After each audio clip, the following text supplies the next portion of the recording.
A woman suddenly discovered that 3 letters were going to the same address, which meant that a mother would receive the death notices of her 3 sons at the same time. The woman immediately reported this to her superior, and the supervisor who heard the news also realized the gravity of the situation. After several layers of reporting, the 3 letters finally reached the colonel. Sean Ryan died on Omaha Beach. Peter Ryan was killed in Utah, and there was another, Daniel Ryan, who had died in New Guinea last week. The colonel, looking at the nearly identical names, immediately understood that they were from the same family.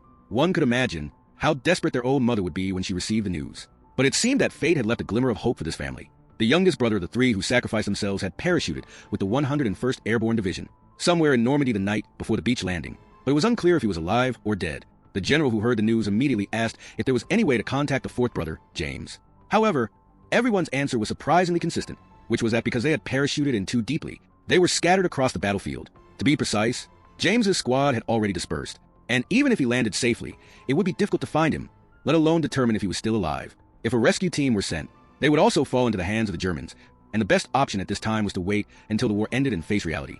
The general seemed convinced, but in the next moment, he took a book from his drawer, and as he flipped through it, he found a letter from the past that a unit had written to a mother. She was a mother of 5 soldiers who had died honorably on the battlefield, and the situation she faced back then was even worse than what the Ryan family was facing now. They had sacrificed to save the country, yet the country had let down their family of 5. Although they were given the highest honor after the war, one could imagine the countless difficulties a family that lost 5 breadwinners would face. And so, this mission, with little chance of survival, fell on Grandpa Miller. But now, the only problem was that they didn't know James Ryan's exact location, so they could only move through the enemy's defensive area, searching like a needle in a haystack, asking questions along the way. There was no other way. Faced with orders from his superiors, Miller could only obey, and even if he died on the mission, he had no complaints.